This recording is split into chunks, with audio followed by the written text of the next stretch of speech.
What is up, everybody? Thanks for joining us tonight for AfterBuzz TV. This is Survivor Season 37, Episode 9. We had an idol played, we had an advantage played, and for the first time ever, an idol nullifier. Stay tuned. You're tuned in to AfterBuzz TV, the ESPN of TV talk. Now, let the buzz begin. What is up, everybody? Happy Wednesday. Happy Wednesday. We are here for Survivor, the best show in the world, as you know. Love it. It is a beautiful Wednesday today. It's a beautiful Survivor Wednesday today. Survivor Wednesday. Thank you, everybody, for joining us. We have some exciting news because we have a new panelist. What's up? I'm so happy to be here.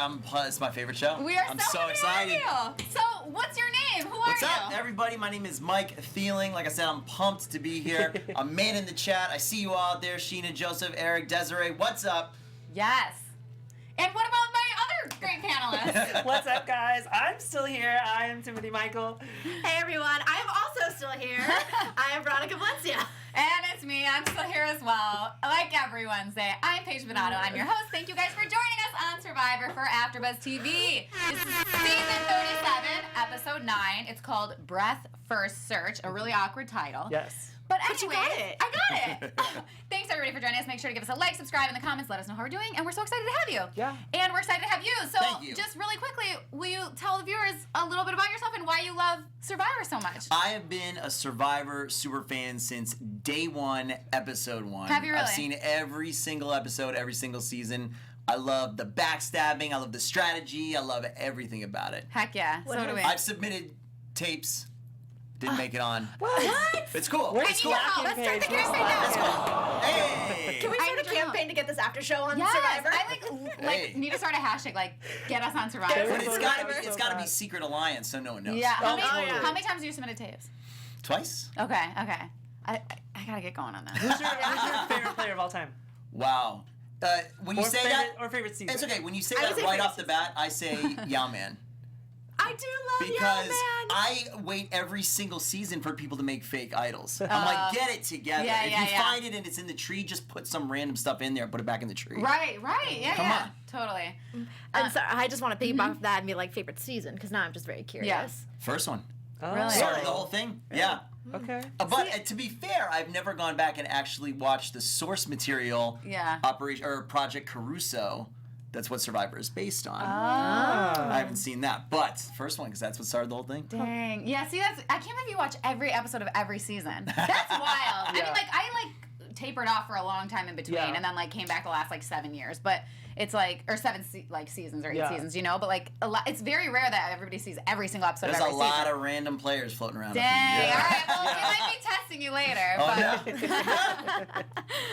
anyways, you guys. Well, this is season 37, episode 9, and so overall thoughts on the episode. I mean, this happened before, but what do you guys feel like stood out to you in this episode or anything? It was mind-blowing. The Tribal Council was insane. Yeah. Especially piggybacking off of the episode that I missed before the Thanksgiving week, which was why we missed the last episode, episode 9.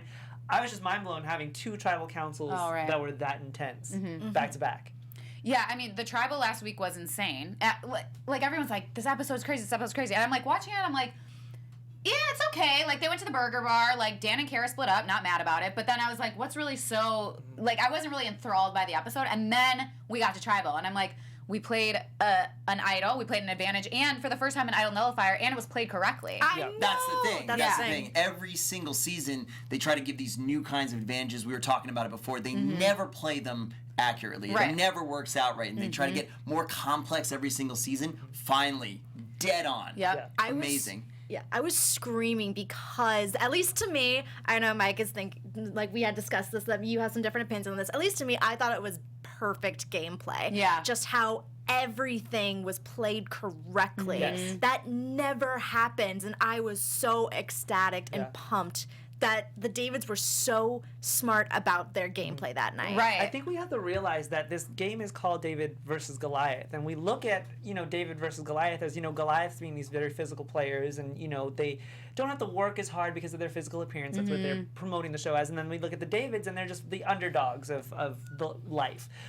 And we have to remember, when you're an underdog of life, you really have to use what you have to your advantage, and that most of the time is your brains. So it's not surprising to me that they're this smart, because even with the vote for John, and I keep going back to that just because I missed and I haven't been able to share my thoughts on it, like that vote was very smart. I mean, they split the votes. I mean, it could have easily been not John. It could have easily been Angelina. Thank you, Angelina. But they split it to John because they thought that they would play an idol for Really him. smart. So like, Well, it was Christian, Angelina, and John. right. Yeah. So they've been consistently very, very smart. So Yeah. I would definitely say that the Davids in this game have been more of a threat than the Goliaths. Well, I mean, like, look at what we had. So we had, there was an idol, which Dan had. But then Christian also found an idol this episode. So he went out. The Davids, okay, first of all, very smart, because they all decided, hey, we're going to go up before the Goliaths even wake up. They all went out as together. Yes. Like, there was 5 of them, and they're like, all right, we're all going to look for it. And then they all kind of retreated because the Goliaths might be waking up soon. And Christian stayed out there to look for himself. He found an idol. But anyways, so Dan has the one idol. Christian has an idol. They have an idol nullifier. Yes. Davey has an idol. Davey has He had an Davey idol. had an idol. and He played used it, yeah. Yes, yes. So they have an advantage, an idol, and a nullifier. That's all from the Davids. So I mean, and then we have one idol from the Goliaths. Like, the Davids are clearly killing it. And I just want to piggyback off of what you said with the Davids going out to look for the idol together. That's another thing that I really love about the Davids. Not only that they're so smart in using their brains to get ahead in this game, but they also stick together. Right. And it's like really the only way that they can beat the Goliaths is if they stick together. I mean, that's... To be fair, Yes. I feel like right now that works for their advantage because they felt so at the bottom that they have to save each other. That could never fly any other way, like going out with people to find idols, because then that puts a target on your back, because now someone knows for a fact you have an idol. Yeah. But when you're on the bottom like they are, it only makes sense. Yeah. It's That's weird. true. Even after watching all these seasons, I'm always surprised every time the merge happens that people stick to original tribes and original groups. Yes. You know, it's a little bit artificial the way the producers pick these groups, right? Right. David, Goliath. You're just all people, and you're all out on this island trying to survive. I'm always surprised. Well, I'm going to stay Goliath Yeah. strong. It's like, really? Why? You didn't know these strangers at all. You were all to picked for begin the with. show. Yeah. Yeah, no, that's a good point too. But like for Christian, he found the idol. He went out with the Davids to look, but then he stayed after and found the idol on his own. He didn't have to tell anybody. That's true. I mean, I think. Well, the thing is even though he told everybody, they didn't use that idol. No. They didn't have to. So, No. do you think that it was a good idea for Christian to have told them? I think in that moment, yes, because they didn't know how people were going to vote. They didn't know if the nullifier would be used correctly or anything. So in that moment, it might have been good to have it in your back pocket if you really think you needed it. But the people that he told were like, okay, obviously Gabby knows, but like, didn't he tell, like, he told Carl, Davey, and Nick. He told Yes. and this week though, moving a little bit ahead, but like, he voted not with them. So now a team that he didn't even vote with has this knowledge about him. It's got to be the right idea because Christian went through like 50,000 calculations in his head to determine if he Yeah. should tell those Of people. course. It's right. It's the right move no matter what. We have no reason to question what he's thinking in his He's mind. playing 4D Survivor, okay? And we're like... That's a Literally, good no. point. That's a good point.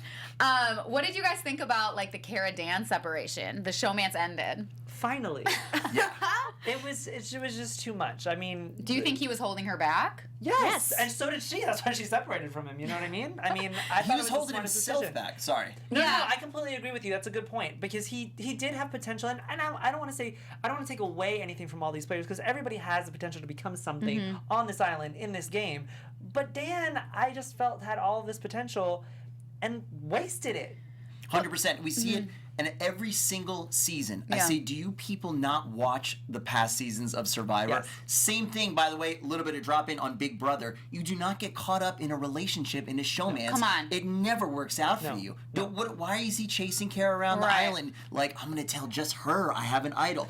Just like keeping this a secret? Come on. And also to tell her that you have 2 idols. Tell her Right. about the first You one. can, do not tell her about the Don't second tell her leave one. about it the second alone. one. Although I do have to say, I did like this episode for Cara because there are sometimes Survivor contestants that just are not memorable. Yeah. You go Yes. an entire season, and I don't know if it's the edit or their portrayal or what it may be, but you forget them because they don't do anything. And Cara Right. was kind of falling into one of those categories, at least Yes. for me. Yeah. And with this episode, her trying to conspire against Dan really put her on the map. Right. as Yes. Now she's starting to emerge in this game. A little late, but better late than never. And she did tell everybody about Dan's idol. Yeah, So. I half agree with you, Veronica. I feel like yes, she was falling under the wayside, but not as much as somebody like I don't know. I mean, I feel like it's just like so down to the point, like everybody's got focus on them now. But I feel like with Kara, yeah, she was falling under the wayside, but she was still doing things that put her out there. Like she was very good in immunity challenges. She was never like the first one out. Like she has this ability to be a threat, but she tones it down. And I don't know if that's strategic. I'd say up until this episode, and I know we're doing last week, but I'd say Gabby was by the wayside the entire time. Okay, speaking of Gabby, I was just about to bring this up actually. It's like you guys were saying that, you know, Dan was kind of like moping around the beach, like he's kind of on his own, he's not really like doing much. Like he had Kara as like his core person, but like she, you know, obviously it didn't work out and he ended up going home. But like, for example, somebody like Gabby, she doesn't really do that much either. She has Christian on her back. So like she has Christian and that's the only reason. Gabby's moping around the beach all day, every day. All she does is cry. So like she's running around and like Dan's doing the same thing, but we look at Dan as like, oh, well, you know, he wasn't playing a great game and blah, blah. Okay, we can say the same about Gabby. And that's the thing that I was kind of... She just has Christian. She's lucky. And I'm happy that you brought that up, Paige, because that was kind of literally what I was saying before the stream started, was Gabby and Christian kind of remind me of the pair of Laurel and Wendell from last season in the sense that they are a strong pair that want to go to the end together. And if the chance they do go to the end together, Gabby is going to get a lot of heat just because she is kind of riding Christian's coattail. He is clearly playing the game better, and everyone's going to say, you were riding his coattails. And it's kind of funny because when you said that, I was like, oh yeah, I loved Wendell, but like, who was Laurel again? Exactly. I think it's interesting, and I was going to save this for episode 10, but since we're on the topic, I feel like it's really interesting that we look at Dan and Kara, who were together for a few days, and then they got separated. They were together. With the merge, right. I mean, with the tribal swap. And we look at them and we go, oh, that was a showmance, we have to break them up. But then we look at Gabby and Christian, and nobody has used the word showmance. Nobody has used the word pair. Well, because they are not kissing in the dark and like making a big deal. I'm just saying, but you can tell that they're a force to be reckoned with. They're on the beach together all the time. If wherever Christian is, there's Gabby. They are a duo. They vote together. You know what? To be fair, Christian comforts a lot of people. I mean, again, not jumping forward, we saw him comforting Allison this episode. So, and they're very unassuming, right? Dan is this big guy. I mean, we saw in the chat that everybody's upset all the hot guys are getting voted off. Dan's this guy hunking around, right? He's like showing off at all the challenges and whatever, even though it doesn't always work out for him and stuff like that. Christian is just kind of laid back nerd, right? So he's kind of unassuming. Who really cares about that couple? But I mean, Kara good looking, Dan good looking. That's dangerous. And they're cuddling. Exactly. And they're cuddling. Yeah. But I was going to bring this up a little bit later as well, but since we're on the topic, I mean, Christian always is comforting Gabby. Like, whenever Gabby's upset, Christian's right there comforting her. Like, do you guys think that, like, it could potentially be detrimental to Christian's game to, like, keep sticking with Gabby? No. Or is everybody okay with that? I think at the end of the day, the people are going to look at him and go, you are an empathetic person. You know, we sympathize with the fact that you were with this person, and but you had to kind of pull them along. But you don't think Gabby brings them down at all? I easily see it could. Because we're jumping ahead again. Yeah, right. because of this episode, because she really starts to go off. Yeah. Right? She really starts to get indignant and angry, and she's kind of calling people out now. So she's not reserved and kind of shy like she was. Then it was whatever. But if he gets linked to that, and she gets too many people annoyed with her, that can hurt. That's what I'm saying, exactly. And, like, he's so he's a great friend. Like, he's very, like you said, empathetic. He's very comforting. But, like, it's so Christian and Gabby and everybody knows. And I wonder if he needs to separate himself a little bit in order for his game to, like, continue. The only thing that I'm worried about is that they'll take a shot at Gabby to get at Christian because they are so close. If they can't get to him, they'll take a shot at her. And she needs to be worried about that. She needs to be aware of that. Right. Because if we learned anything, he's better at challenges than she is. By a hair, but he still is better at challenges than she is. So if she's smart, which she is, she would think about that. Yeah. I mean, the only other thing that really comes to mind in this episode is, like, how much Alec showed how strong of a player he is in challenges. And I feel like that was kind of something that, you know, maybe it'll be detrimental to him down the road. But he's very, very strong. Yeah. Yeah. You guys have any overall thoughts about any other players that... Yeah. People in the chat are saying they think Christian and Gabby are a power couple. Yeah. So just a different way. Definitely in this episode, we're talking about definitely low key, and you know, we all know they are, but who knows what the perception is if they're being quiet on the island. Come on, you guys. You're on a beach for 24 hours a day, 7 days a week with these people. Like, you can tell that these people have some kind of chemistry. Yeah. And that's the thing is, like, we see them for, like, 5 minutes of their day. Like, they're sitting on the beach all day, like, just chatting with each other. Yeah. I am wondering if they're not being seen as a threat because everybody else feels so secure. At least, for example, think about Carl, Nick, and Davey. Like, they're very tight with each other. Maybe we see that as an audience. So maybe that's why they're not worried about Gabby and Christian, because they see a lot of pairs that aren't budging. But it's like when you have like Carl, Nick, and Davey, for example, it's like I feel like Davey and Carl are very close. Yes. Or sorry, Davey and Nick, right? I feel like all three of them I think are Davey very and Nick are very close. close. Okay, well, this is later too, but like when we can tie it It's back time. to We can this. wait. Yeah, we can Say, wait. You know, with It's Carl, it's like, you know, you don't realize how much of a strategic game player he is until he like brought up this nullifier. But I just feel like if the three of them had a split at some point, I think Carl would be the one off. Like Davey and Nick do everything together. They do. Davey distracted people for Nick. That's what I'm saying. That's true. But They I find think Carl everything was in together. on They it. do. I mean, Yeah. they've really been tight with all the advantages. They immediately tell Yeah. the other two. Yeah, Yeah. that threesome there is tight. It's pretty strong. But I don't know. If I thought one was gonna fall off, it would be Carl. But Yeah. I don't know.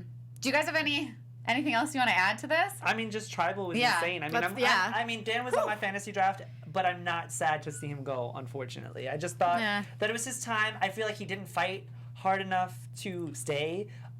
He played an idol. I feel like there have been people who were on the chopping block. Look at Larissa. This season, she was on the chopping block several times for whatever reason. We still couldn't figure it out. And she fought tooth and nail to stay. Meanwhile, Dan just kind of, I feel like, you know what it is? I feel like Dan relied on his idol. Yes. He was like, you know what? I have an idol. I'll just play it if I'm in trouble. And that just Lo and backfired. behold. To be fair, Right. to be fair, he should have felt like that because this is Yes. the first season there's Yeah. a nullifier, so no one has that paranoia. Okay, true. But at the same time, you shouldn't want to have to play your Exactly. idol. You want to Yeah. save it until you actually really need it. And yes, he did need it. But at the same time, you could have talked. You could have made some moves to not have to play your So idol. wait, are you See, saying? Are you saying you shouldn't tell anybody that you have an idol, and you also shouldn't act like you have an idol? I'm saying. Whoa. I think Here's you the can thing. tell people at some times, but you had Yeah. 2 idols, dude. Tell about one. Like you can keep one a secret. You can figure out what to do with your other one with an alliance if you want. But to your point, he was laying around in the hammock all day. Like he Right. was not talking to people. I did not see him scrambling one little bit. That's what I mean. And yeah, he was like, "Oh, I'm playing my idol tonight because I don't know what's going to happen." Well, maybe you would know what was happening if you were to go talk to people. I think this. Sorry, go ahead. See, I was gonna say I agree, but I disagree. I agree the fact that he should have been trying just a little bit harder so that he wouldn't have to play his idol. But at the same time, from a viewer standpoint, I'm happy he played his idol. Yeah. Because again, so many times people go home with idols in their pocket. Oh, yeah. I'm because glad they he try played and it. save it until the very last minute, until the point where maybe they don't even need it. Right. So it's like, should he been trying harder? Yes. Am I happy he played his idol? Yes. Well, I just want to put the emphasis on how much of a game changer this idol nullifier is. I mean, this is a whole shift in the game of Survivor as we know it. I mean, now from this point on in future seasons, people are going to be thinking like, oh, I have an idol, but is it really safe? Am I really safe if I play it tonight? What if there's another idol nullifier? What if there's another twist? I mean, this is something that they need to stick with because I feel like Survivor in and of itself, yes, is an amazing game, but it has gotten a little stagnant. But now they've like totally shifted it where we are on our toes and the players need to be on their toes. yeah, that's true. But also at Tribal though, Dan also he felt very safe, but there was a moment when he went and turned to Kara and said, "Should I play my idol for Allison?" Do you guys remember that? Yes, He said, yes. "Should I play my idol for Allison?" So he wasn't sure what the heck he was doing with that. And Kara could have very well Are you tricked surprised? him. Yeah. Are you surprised? Kara could have very well tricked him into playing the idol for himself because she knew that they were going to do that idol nullifier. Yeah. Like, I want to present 2 questions because I know last week when I watched, I saw a couple of fans on Twitter asking these. Why do we think they took Allison's vote specifically, and why target Dan? Like, what kind of made them think Dan probably has an idol? We should use this nullifier on him. Kara told people that he Kara had an idol. told him, but So they wanted to flesh it out. they Yeah. wanted to flesh it out regardless. Yeah. Okay. I mean, I think that's a great question. I didn't understand that at all because to me, they were trying to work with Allison. Like I thought they were really trying to get her on the side. So why take her vote? Why not at least take Dan's? And at the same time, we discussed this a little bit before the show too. I was really excited to see all the stuff used, right? Yeah. But a little bit disappointed because I thought, hey, if you hadn't voted for Dan, you would have had to use the idol nullifier, and that team would have still had another advantage if they had just voted for somebody else. Because he could have played his idol, they wouldn't have had to nullify it, right? And all those votes would have gone to somebody else anyway, and they would have got him Right, off. and they would have still had the advantage. Yeah, that's what I was like, it was almost perfect, but I Yeah. think they could have retained another advantage too if they thought. They think it was pretty. They think it's 100% perfect. Yeah, that never even crossed my mind. So that's. Yeah, I was gonna say I completely see what you're saying, that they could have had one more advantage, but I think in their mindset, just the idea of an idol looming without it being Right. what's the word I'm looking for? Nullified, I Yeah. guess. Yeah. Mm-hmm. Was a risk. Yeah. So, I also want to say that I predicted that Dan would go home with an idol in his pocket, or even two, and I was right. He didn't go home with an idol in his pocket. He didn't? No, No. he played Didn't his he have idol. two idols? He played the idol for Angelina. Oh, that's right. And then he That's played his right. idol tonight. Yeah. So, There's Because I something- missed that episode. and at least he played it tonight for himself. I know. There you At go. least he played it tonight for himself and not for Allison. And the- because if he would have played it for two people and then gone home, I'd have been so mad. At least you he made imagine? the right move theoretically. Yes. There's something that I love as a viewer when somebody is way full of themselves, just Yeah. way too cocky, Yeah. and then they Yeah. pay for it. Yeah. Like, I loved it when he had the sand over his head and he started Yeah, talking yeah, trash yeah. and then he lost. I Yes. loved That it. was And then great. he's just so calm that he's like, here's my idol. And they're like, nope, you're going home Yeah. anyway. It's like, He's got a big "Whoa." smile on his yeah, face. it's amazing. It's Yeah. such good His viewing. face from in a second, Cloud9 to Oh, dear yeah. God. This is an idol nullifier, and it's played for. Flips it over. Oh, yeah. Dan. He's like, and then everybody's like, what's an idol nullifier? That was good. Okay, good move on Survivor's part. I'm Yeah, glad that we that's got fantastic. something new in the game, Yes. and then like it's gone. It's awesome. I love it. I hope they keep doing like new things like that in future seasons. Yeah. Oh my gosh. Any final thoughts before? I mean, we can't really say predictions because we're about to go into another episode. I and know. we Right. know what the excited heck about this happened. episode, Yeah. We could be really accurate with our predictions. We should be really accurate. So you guys have got to stay tuned until the next episode so we can break down everything for episode 10 is coming up next. So we've only got, I mean, we don't have a lot of episodes left. No. No. So, Especially with two people going home per episode, as Yeah. we're going to talk about in a second. yeah. So stay tuned, everybody. We're about to talk about episode 10. This has been Survivor Season 37, episode 9, Breath First Search. I'm your host, Paige Bonanno, and you guys can find me all over social media at Paige Bonanno. And I am Timothy Michael. You can find me everywhere at I am Timothy Mike. I'm Veronica Valencia. You can find me on Twitter and Instagram at it's me, Veronica_V. And I'm Mike Thieling. You can find me everywhere at Mike Thieling. See you in a minute. See you in a second. Hi, guys. Our founder, Keven Undergaro, Phil Svitek, and me, Maria Menounos, would like to thank you for tuning in to AfterBuzz TV. Remember, we're not just the first, we're the biggest in the world, and we're the only destination for all your favorite TV shows. Whatever you crave, we've got it. So go to AfterBuzzTV.com and check out our lineup. Buzz you later. The views expressed herein are those of the hosts only and do not necessarily reflect the views of AfterBuzz TV or its owners or principals.